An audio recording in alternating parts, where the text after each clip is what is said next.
ॐ त्वमेव माता च पिता त्वमेव त्वमेव बन्धु सखा त्वमेव त्वमेव विद्या च द्रविणं त्वमेव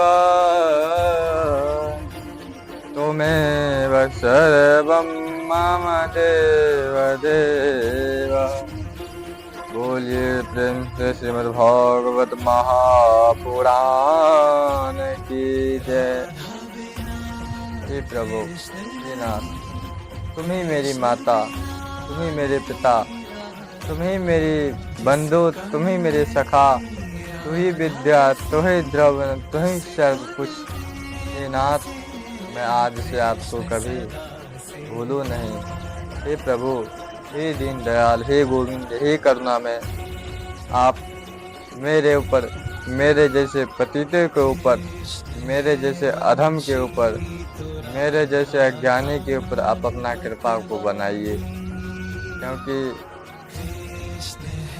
मैं इतना गिरा हुआ हूँ कि आपके सामने बैठने का भी अधिकारी नहीं। परंतु नाथ, मैं आपसे यही प्रार्थना करना चाहता हूँ कि मैं आपको कभी भूलूं नहीं और आप भी मुझ जैसे पतितों को कृतार्थ करते रहिएगा।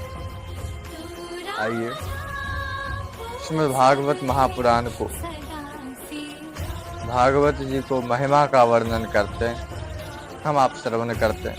सबसे पहले पुनः हम आप श्री भगवान श्री कृष्ण को प्रणाम करें, उसके बाद कथा की ओर चलते हैं। सभी लोग गाइए। ओम सच्चिदानंद रूपाय विश्वोत्पत्त्याय हेतवे तापत्रय विनाशाय श्री कृष्णाय वयं नमः। क्या कहा? जो सच्चिदानंद के स्वरूप भगवान श्री कृष्ण को मैं बारंबार प्रणाम करता, जो सत्य भगवान श्री कृष्ण को मैं नमस्कार करता हूँ, जो जगत की उत्पत्ति, स्थिति और विनाश हेतु तथा आध्यात्मिक, आध्भौतिक और आध्विक तीनों तापों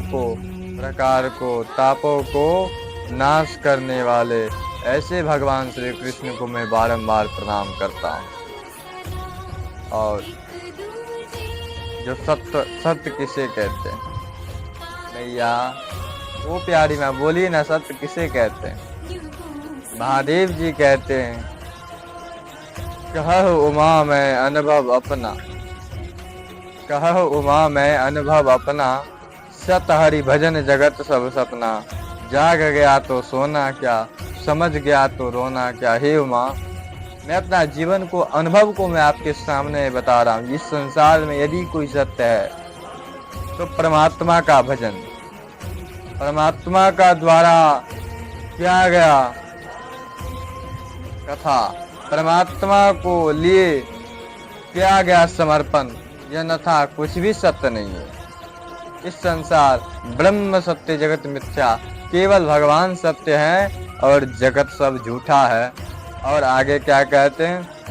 यंत्र प्रदंत मनोपैतम प्रकृत्यम द्वयपायन विरकी कातर आजुभाव पुत्रेति तन्मय सत्तभुने दुष सत्तभूदयम् हृदयं मुनिमानतोस्मि।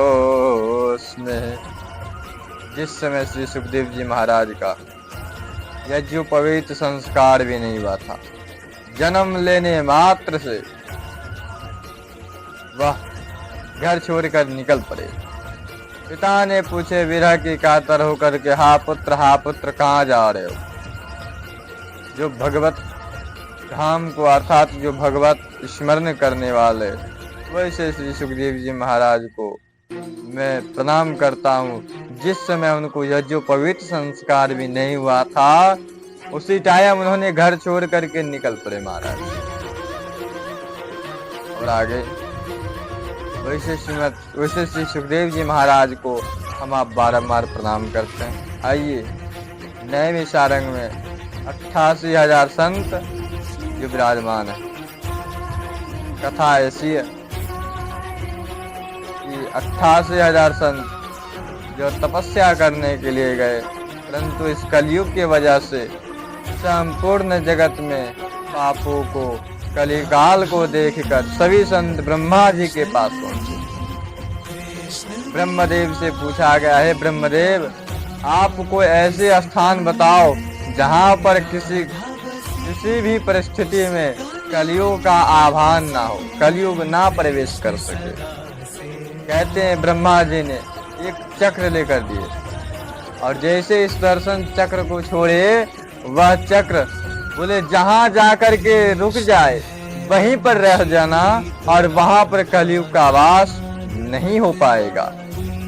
कहते हैं कि ब्रह्मा जी ने चक्र जैसे छोड़े, 88,000 संत जो वह चक्र के पीछे पीछे चल पड़े। जैसे ही चले, कहते हैं आते आते तीनों लोग भ्रमण करते, इतने में नए सारंग वहां पर आकर के वह चक्र बोले पृथ्वी में समा गए। सभी संतों ने वहां पर कुटिया बनाया, अर्थात सभी संत वहां पर विराजमान हो गए। जैसे ही विराजमान भये, अब तो महाराज समझ में यह नहीं आ पा रहा है कि कथा को सुनाएगा कौन, वो इतना बड़ा प्रवक्ता है कहाँ। कहने लगे प्रभु अब ऐसा प्रवक्ता भी दो जो जिसको मुख से कथा श्रवण करने से कलयुग हमें कुछ भी ना बिगाड़ सके। इतने में श्री सूत जी महाराज पहुंच गए। सभी संतों ने सूत जी महाराज को प्रणाम किए और सूत जी महाराज को व्यासपीठ पर बैठा करके सभी लोगों ने उनको पूजन वंदना किए। कहते हैं श्री सुखदेव जी महाराज जैसे श्री सूत जी महाराज आए, श्री सूत जी महाराज को सभी लोगों ने वंदना किए और उनको बोले, प्रश्न पूछ रहे हैं। शौनक आदि ऋषि प्रश्न पूछ रहे हैं, प्रभु इस कलिकाल कलयुग में वैष्णव लोग किस प्रकार से जिए, जहाँ पर सभी राक्षसी प्रवृत्ति के हो चुके हैं। भगवान को पाना बहुत दुर्लभ है। भगवान को किस प्रकार से प्राप्त करें, भगवत स्मरण नहीं हो पा रहा, क्योंकि तपस्या करने के लिए जाता हूँ तो कलिकाल को जो चक्र है काल, वह पीछा करने लगता है। इस काल से कैसे बचा जाए, अब आप ही कुछ बताओ। अब जाकर के श्री सूत जी महाराज कहते हैं, शौनक आदि ऋषि आपको दिल में भाव देख करके हमें लगता है इस कलिकाल से बचने का सिर्फ एक ही उपाय है। बोले क्या?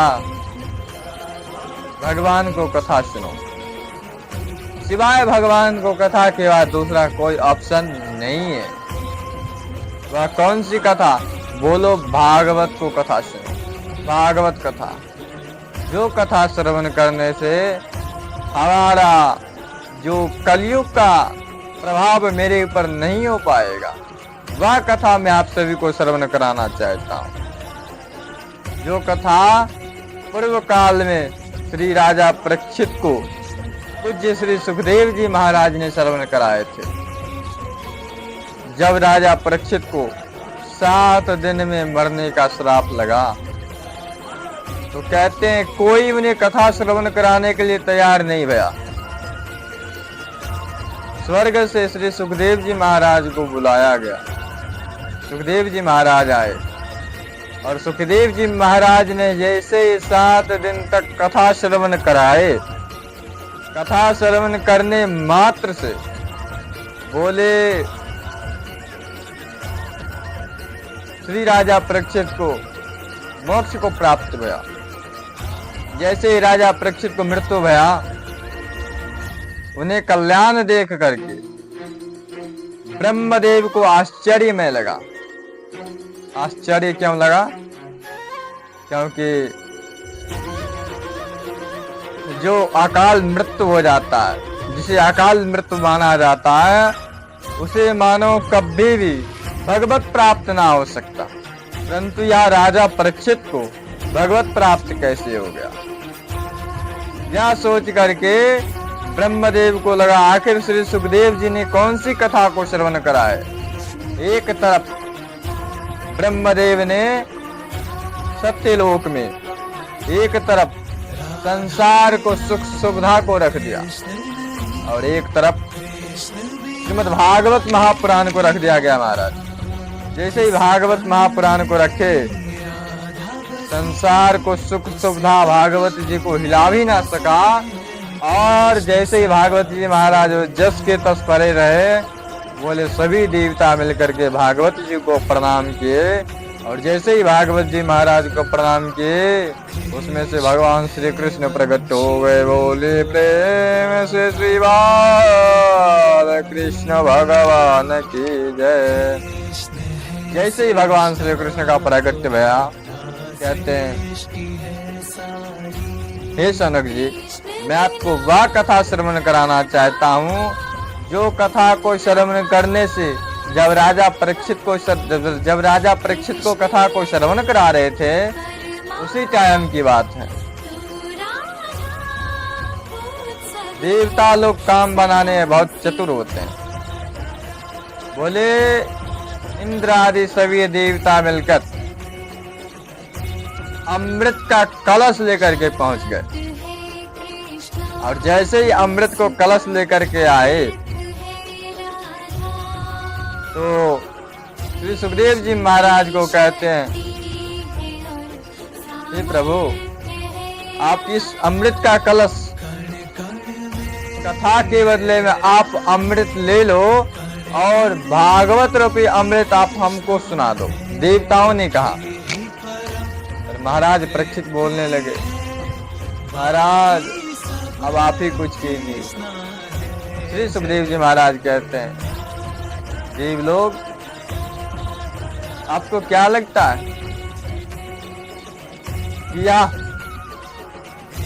अमृत कहाँ, या मणि और कहाँ कांच का टुकड़ा, या भागवत जी रूपी मणि मैं आपके कांच के टुकड़े से कैसे बदल सकता हूँ? अरे जो अमृत पी लेगा, आज ना कल उसे मरना ही पड़ेगा, कोई ना कोई विधान से उसे मरना ही पड़ेगा, अन्यथा उसे कष्ट भोगना पड़ेगा।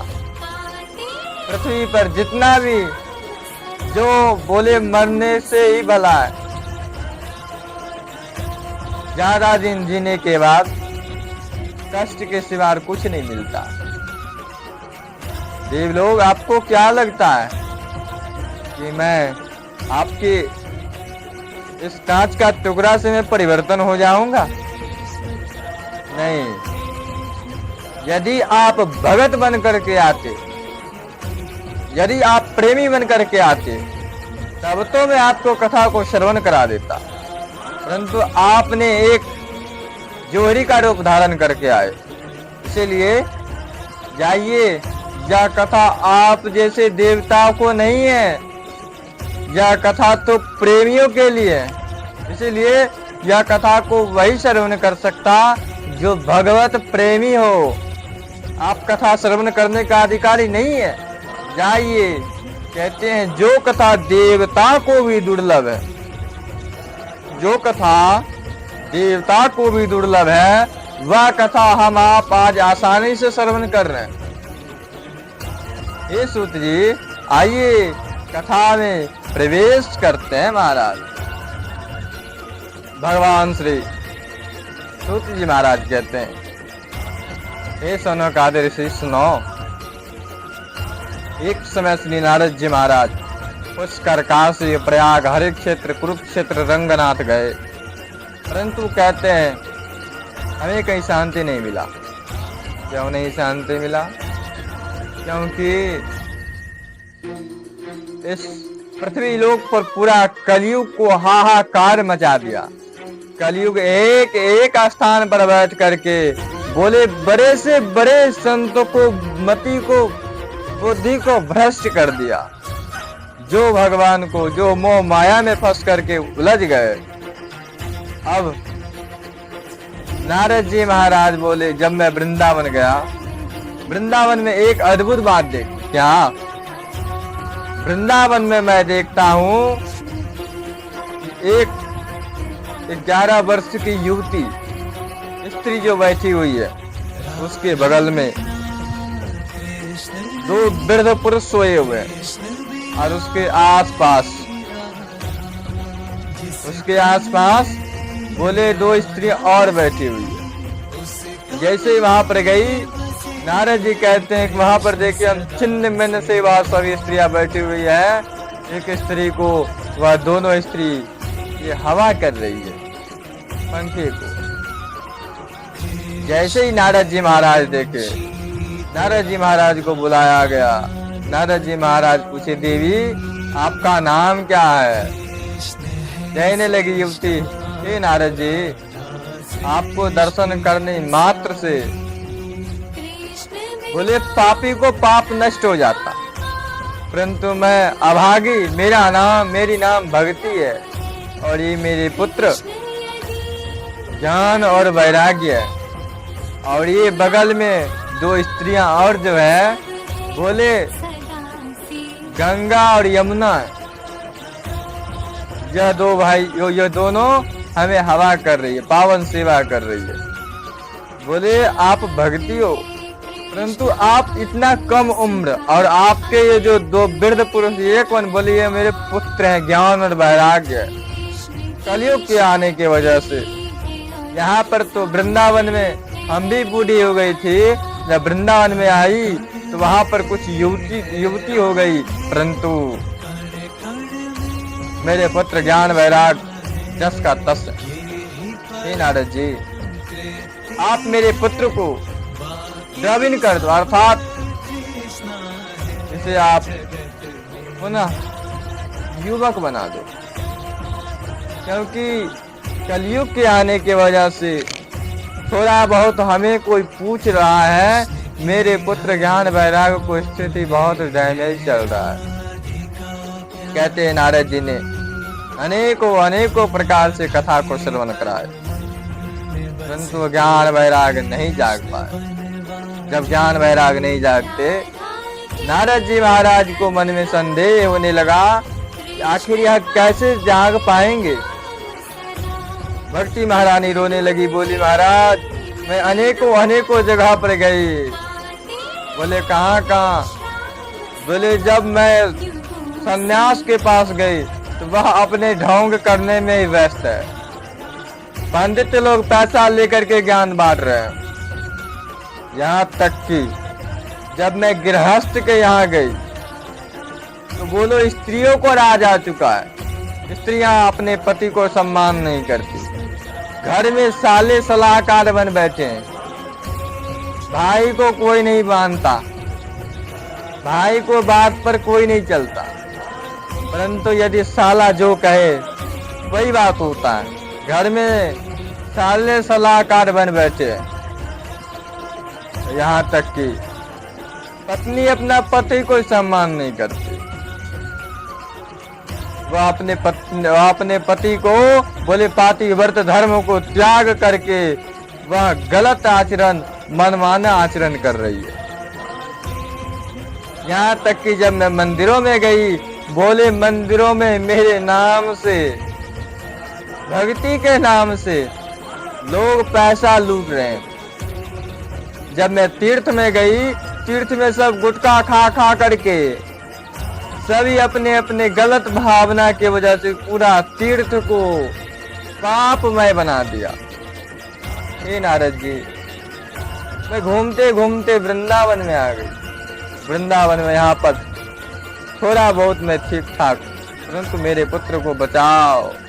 नारद जी महाराज कहने लगे, स्थिताम प्रतियोगिताम जागयामि तद प्रोहितः।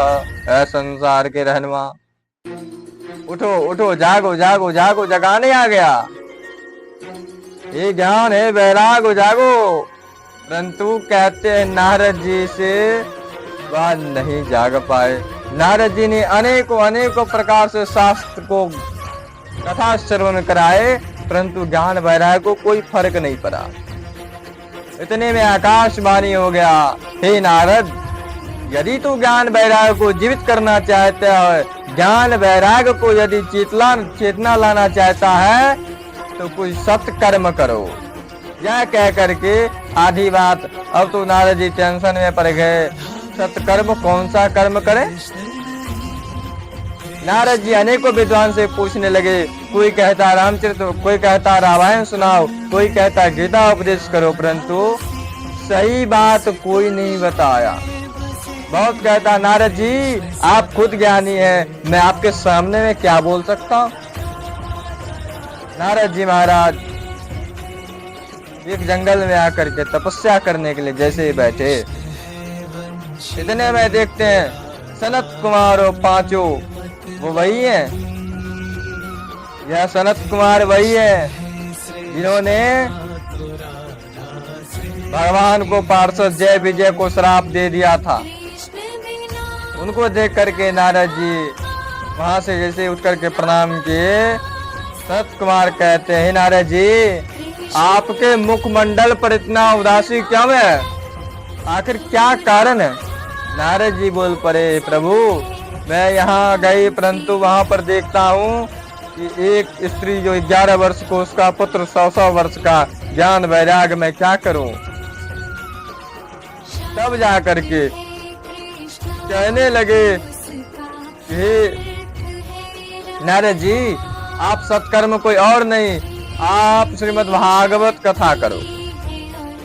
7 दिन का अनुष्ठान करके श्रीमद् भागवत कथा करो, और उसी में ज्ञान वैराग को अंदर चेतना प्रकट हो जाएगा। कहते हैं ज्ञान वैराग जैसे ही कहा, यह कह करके नारद जी को बड़ा आश्चर्य लगा। हमने गीता को उपदेश किया, वेद वेदांग को किया, परंतु जब भागवत श्रवण करने से क्या ज्ञान वैराग के अंदर चेतना प्रकट हो सकता है? कहते हैं सनत कुमारों ने कहा, आप एक बार करके देखिए। यही बात जब आप वेद व्यास जी जब छिन्न भिन्न मन से थे, उन्हें आपने 4 श्लोक को भागवत को सुना करके उन्हें आप कल्याण कर दिए। ज्ञान वैराग को भी कल्याण हो सकता है। नारद जी आप भागवत कथा करो। नारद जी पूछ पड़े, यदि कल्याण हो जाएगा मैं तैयार हूँ, परंतु भागवत कथा करे कहाँ? बोले हरिद्वार में करो, आनंद घाट पर। बोले कथावाचक कौन? बोले आप ही रह जाओ।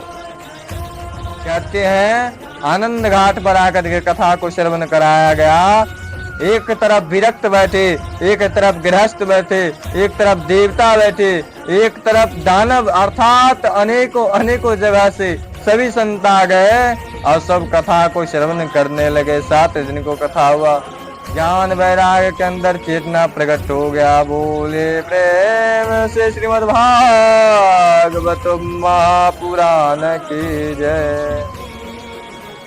यह कथा आप सभी को जैसा लगा हो, हमें जिस प्रकार से समझ में आया, वैसे हमने श्रवण कराने का प्रयास किया। आगे आपको मर्जी। मैं यही कहना चाहता हूँ कि भगवान को भक्ति से जुड़े रहिए, भगवान को कथा को श्रवण कीजिए और नाम जाप कीजिए। आगे के कथा मैं आपको कल श्रवण कराऊंगा। श्रीमद्भागवत महापुराण के जय। 7म् भागवतान मोक्षाणाम श्रीमद्भागवतम कथा श्रवणम रसास्वादनम। आइए संपर्क सही भक्तों को जय श्रीमन नारायण, जय श्री कृष्ण, राधे राधे।